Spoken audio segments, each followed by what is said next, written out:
Morning students. Now आज के lecture में हम लोग डीसी जनरेटर की कैरेक्टरिस्टिक है उसके बारे में स्टडी करेंगे। So now characteristic of DC generator, in that first one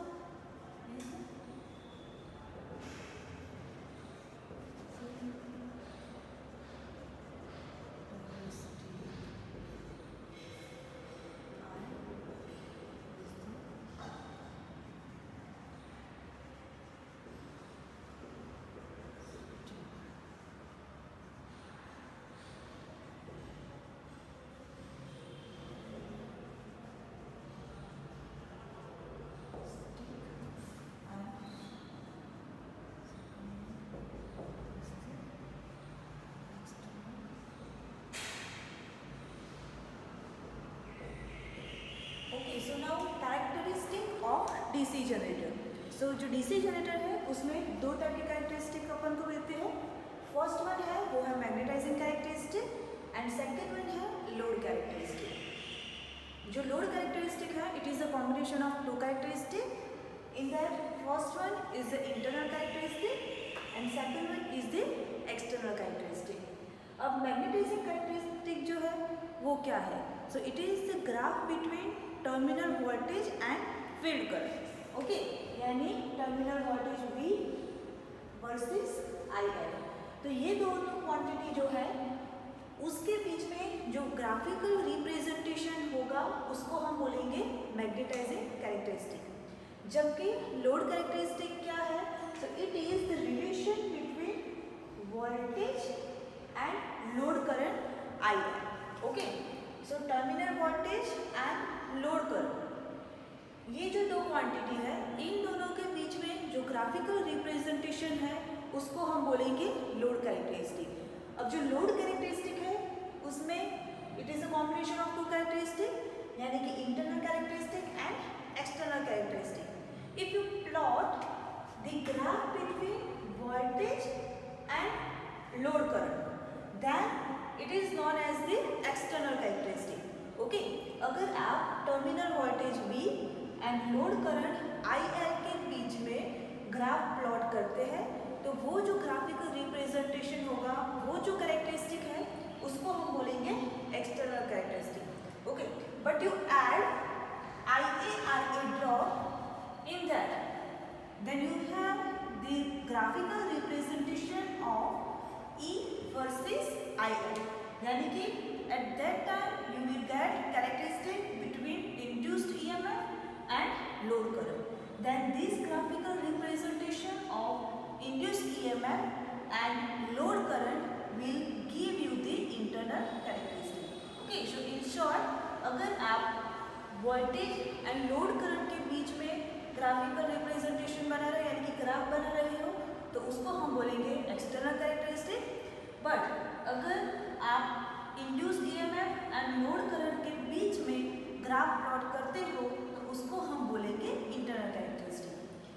same magnetising characteristic, तो मैग्नेटाइजिंग कैरेक्टरिस्टिक में कौन सी दो क्वांटिटी आएगी? यानी कि terminal voltage and field current, यानी कि it shows the graph between terminal voltage and field current of the DC generator. Okay, तो अब देखते हैं कि मैग्नेटाइजिंग कैरेक्टरिस्टिक कैसे प्लॉट करते हैं।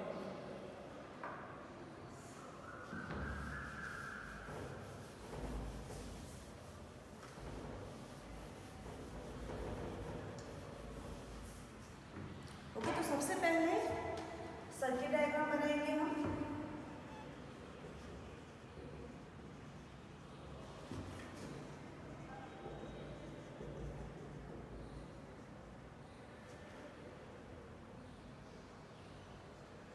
ओके, तो सबसे पहले हम क्या करेंगे, आर्मेचर लेना है।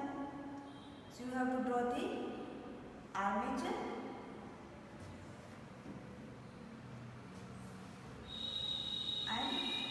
यहाँ पे अपन फील्ड वाइंडिंग कनेक्ट करेंगे। ओके, फील्ड वाइंडिंग के साथ एक वेरिएबल रजिस्टर जिसको हम बोलेंगे फील्ड रेगुलेटर, फील्ड रेगुलेटर को कनेक्ट करेंगे। यहाँ पे अपन सप्लाई देंगे। ओके, नाउ यहाँ पे जो फील्ड वाइंडिंग है, सॉरी अपन शंट जनरेटर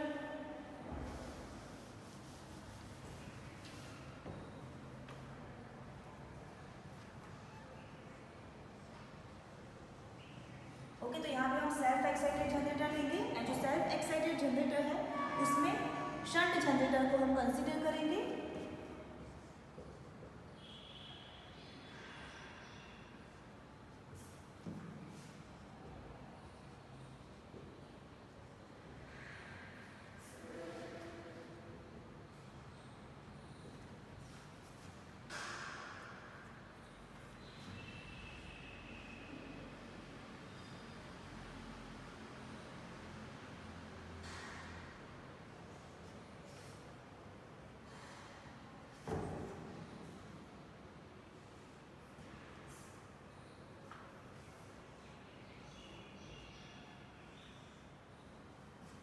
ओके, तो ये जो है वो पूरा सेटअप बनाया गया है।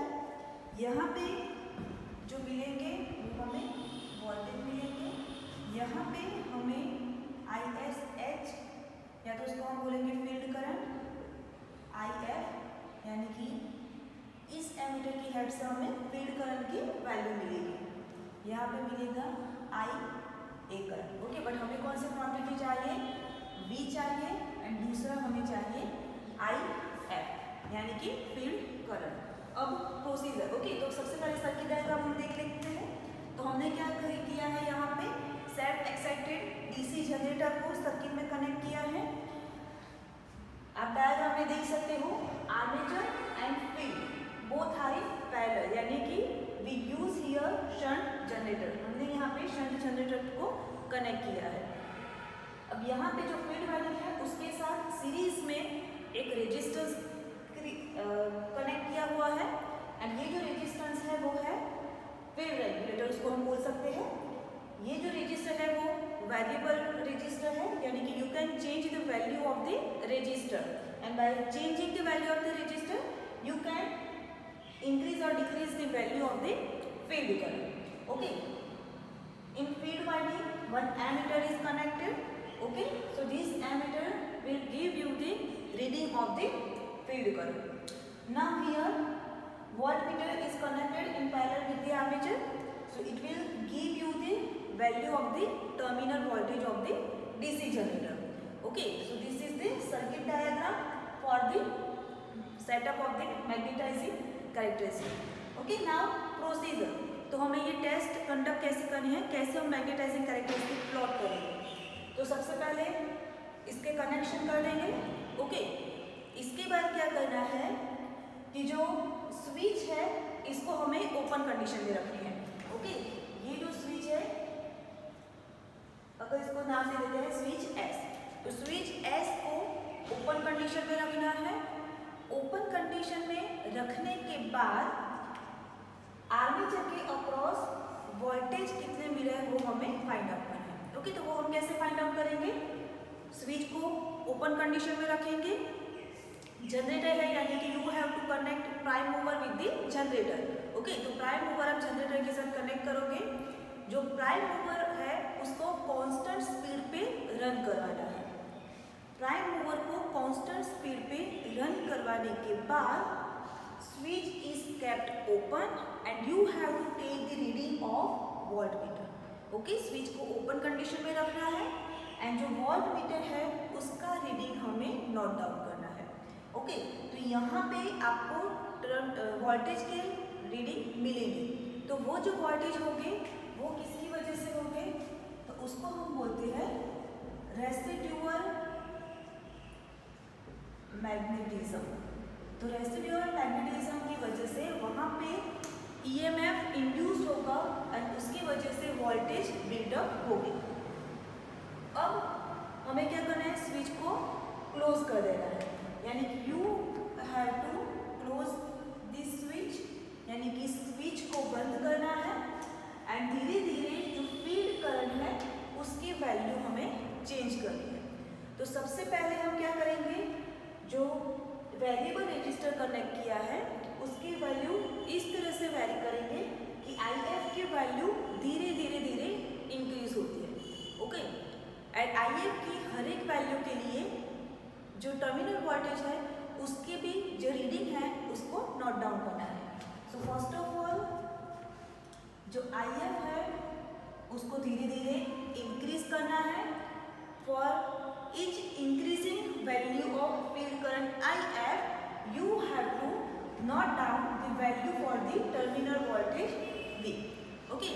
Now, in the same way, you have to decrease the value of IF by using the variable resistor connected in series with the field circuit. Now, for each and every value of field current, you have to note down the value of terminal voltage V. Now, in next step, you have to plot the graph for the increasing value of IF and terminal voltage V. Same way, you have to draw the graph between decreasing value of field current IF and related terminal voltage V. Okay. If you plot two graphs between these two, then the mean value of these two graphs will give you the magnetizing characteristic of DC generator. Okay, तो यहाँ पे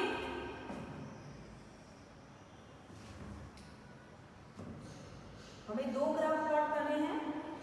x axis पे हम field current IF लेंगे, sorry terminal voltage V लेंगे,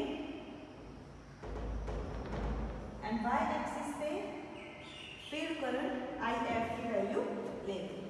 okay, अब यहाँ पे जो कैरेक्टरिस्टिक सबसे पहला रीडिंग जो आएगा वो यानी कि जब ओपन कंडीशन में हमने स्विच को रखा है उस टाइम पे वोल्टेज का वो जो रीडिंग होगा वहाँ से कैरेक्टरिस्टिक स्टार्ट होगी। आपको एग्जाम में ऐसा क्वेश्चन पूछा जाता है कि why magnetising characteristic will not start from the origin. जो मैग्नेटाइजिंग कैरेक्टरिस्टिक है वो ओरिजिन में से स्टार्ट नहीं होती। So what is the reason behind that one? तो इसके अंदर आपको क्या लिखना है कि जो जब डीसी जनरेटर को हम प्राइम मूवर के साथ कनेक्ट करते हैं एंड प्राइम मूवर को रन किया जाता है उस टाइम पे जनरेटर जो रहता है उसके पास रेसिडुअल मैग्नेटिज्म होता है। तो सबसे पहले जो वोल्टेज बिल्डअप होगा वो because of this residual magnetism, तो जो ये रेसिडुअल मैग्नेटिज्म है उसकी वजह से वोल्टेज बिल्डअप होता है। तो इसकी वजह से जो मैग्नेटाइजिंग कैरेक्टरिस्टिक होती है वो ओरिजिन से स्टार्ट नहीं होती but it will be start after some value. Okay, तो ये जो वैल्यू है इतना जो वोल्टेज हमें मिलेगा वो किसकी वजह से मिलेगा? रेसिडुअल मैग्नेटिज्म की वजह से। तो यहाँ पे सबसे पहले हम क्या करेंगे, तो जो फील्ड करंट की जो इंक्रीजिंग वैल्यू है इसके लिए जो ग्राफ आता है वो हम प्लॉट करेंगे। ओके, यानी कि देखिए यहाँ पे जो फील्ड करंट है वो धीरे धीरे धीरे इंक्रीज हो रहा है। सेम में जो दूसरा ग्राफ हम प्लॉट करेंगे वो जो फील्ड करंट है उसके डिक्रीजिंग वैल्यू के लिए प्लॉट करेंगे,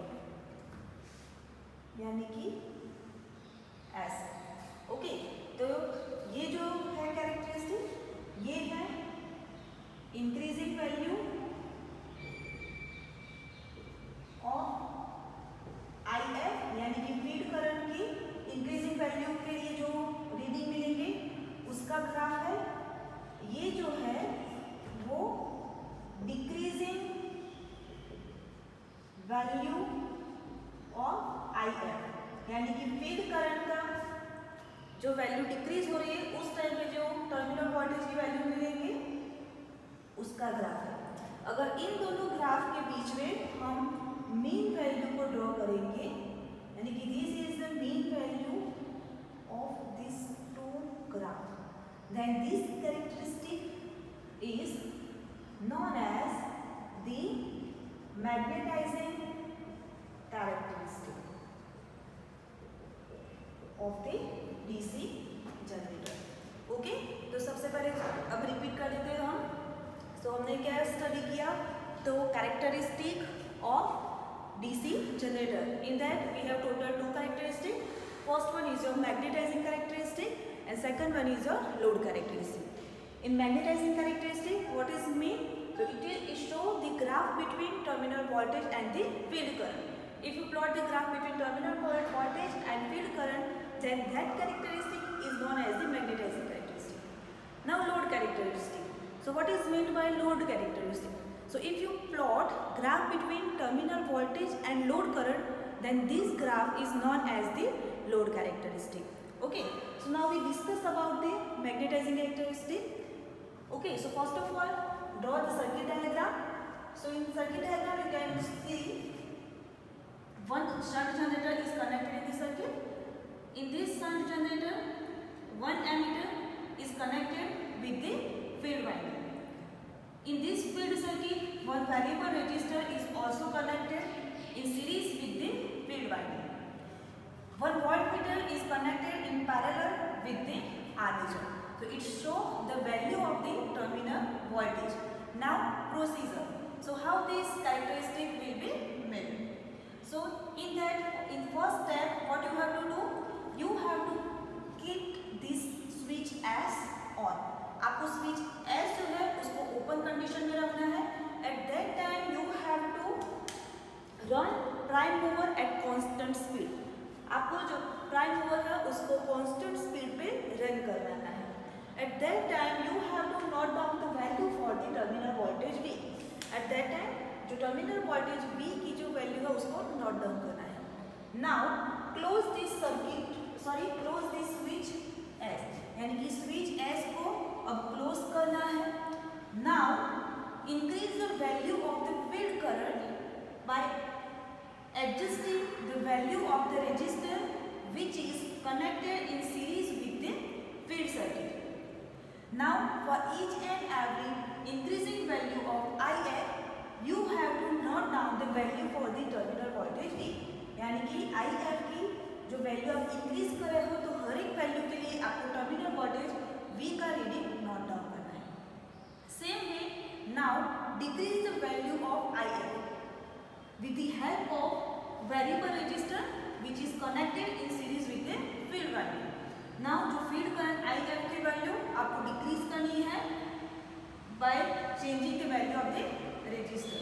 Now for each and every decreasing value of field current IF, you have to note down the value for the terminal voltage V from the voltmeter which is connected across the armature.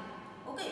Now plot the graph for each increasing value of IF and terminal voltage V. Same way, draw the another graph for the decreasing value of IF and terminal voltage V. Okay. Now, if you draw the mean value of these two graphs, then you will get magnetizing characteristic of DC generator. Now here you can see the graphical representation of this characteristic. Take one graph. On x-axis you have to plot V. On y-axis you have to plot field current IF. Now for increasing value of IF, you have to draw one graph. For the decreasing value of field current, you have to draw another graph. Okay. Now if you draw mean of these two, then you will get magnetizing characteristic. यानी this curve will give you the magnetizing characteristic of DC generator. In magnetizing characteristic, your graph will not start from the origin. It will start from some value of the voltage. After that, graph will be start. Why? Because of the residual magnetism. So because of the residual magnetism, in starting voltage is built up because of the residual magnetism. So because of that, your graph will not start from the origin, but it will start from the little bit value of the voltage. So this is the magnetizing characteristic of DC generator. So now next one is the load characteristic. So load characteristic में हमें क्या करना है कि load characteristic में हमें terminal voltage and load current के बीच में ग्राफ प्लॉट करना है. we will see load characteristics